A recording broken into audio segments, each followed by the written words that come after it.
नमस्कार, बहुत स्वागत है आपका न्यूज़ 18 का डिजिटल प्लेटफॉर्म आप देख रहे हैं। मैं हूं आपके साथ ऋतु सिंह। डोनाल्ड ट्रंप ईरान युद्ध में वेनेजुएला मॉडल दोहराना चाहते हैं। सामरिक मामलों के जाने माने जानकार ब्रह्मा चेलानी के मुताबिक डोनाल्ड ट्रंप ईरान में एक मीर जाफर की तलाश में हैं जो अमेरिका की शर्तों पर जंग खत्म करे और फिर अमेरिका का मोहरा बनकर ईरान पर शासन करे। इस क्रम में भले ही उसे ईरान की संप्रभुता को बेचना पड़े। ईरान के साथ जंग में अमेरिका और उसके राष्ट्रपति डोनाल्ड ट्रंप बुरी तरह उलझे हैं। ट्रंप और उनके सलाहकारों को बिल्कुल उम्मीद नहीं थी कि ईरान इस जंग में इस तरह से पलटवार करेगा। अरब में देशों में अमेरिका सैन्य ठिकानों और इजरायल के मिसाइल हमलों ने दुनिया के जानकारों को हैरान कर दिया। अब डोनाल्ड ट्रंप जंग खत्म करने की बात कर रहे हैं। वो दावा कर रहे हैं कि इस जंग को खत्म करने के लिए उनके अधिकारियों को ईरान के एक बड़े नेता से बात हुई है।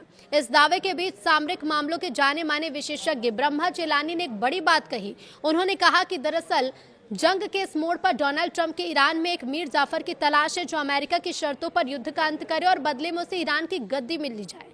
भले इस डील में उसे ईरान की संप्रभुता का समझौता भी करना पड़े। इस पोस्ट में वो आगे लिखते हैं कि अमेरिकी राष्ट्रपति डोनाल्ड ट्रंप के हालिया बयानों से ये साफ हो गया है कि वो ईरान में भी वेनेजुएला मॉडल दोहराने की कोशिश कर रहे हैं। जनवरी में वेनेजुएला के राष्ट्रपति निकोलस मादुरो को अमेरिकी सैन्य अभियान में पकड़ने के बाद वाशिंगटन ने उनकी ही उपराष्ट्रपति डेल्सी रोड्रिगेज को अंतरिम राष्ट्रपति बनाकर स्थापित किया। अब ट्रंप ईरान में भी ऐसी ही एक डेल्सी की तलाश में है। डेल्सी यानी कोई ऐसा नेता जो देश की संप्रभुता का सौदा कर अमेरिकी शक्ति के साथ तालमेल बिठाए और युद्ध को वाशिंगटन की शर्तों पर समाप्त कर दे। डेल्सी शब्द अब तेजी से एक नया वैश्विक पर्याय भी बनता जा रहा है।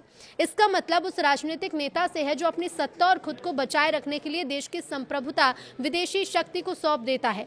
इतिहास में ऐसे चरित्रों के लिए अलग अलग नाम रहे। यूरोप में उन्हें क्विस्लिंग कहा जाता है। ये नाम नॉर्वे के विदकुन क्विस्लिंग के नाम पर पड़ा है जिसने हिटलर को अपने देश पर आक्रमण के लिए आमंत्रित किया था और नाजी संरक्षण में खुद को सरकार का प्रमुख घोषित किया था।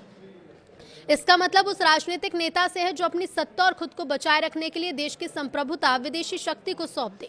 इतिहास में ऐसे चरित्रों के लिए अलग अलग नाम रहे। यूरोप में उन्हें क्विस्लिंग कहा जाता है। ये नाम नॉर्वे के विदकुन क्विस्लिंग के नाम पर पड़ा। उसने हिटलर को अपने देश पर आक्रमण के लिए आमंत्रित किया था और नाजी संरक्षण में खुद को सरकार का प्रमुख घोषित किया।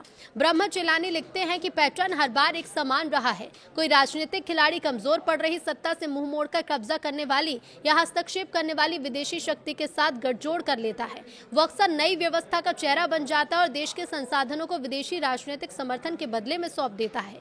ट्रंप ने हाल ही में स्पष्ट कहा कि ईरान के अगले सर्वोच्च नेता की नियुक्ति में उन्हें शामिल होना चाहिए, जैसे वेनेजुएला में डेल्सी के साथ हुआ।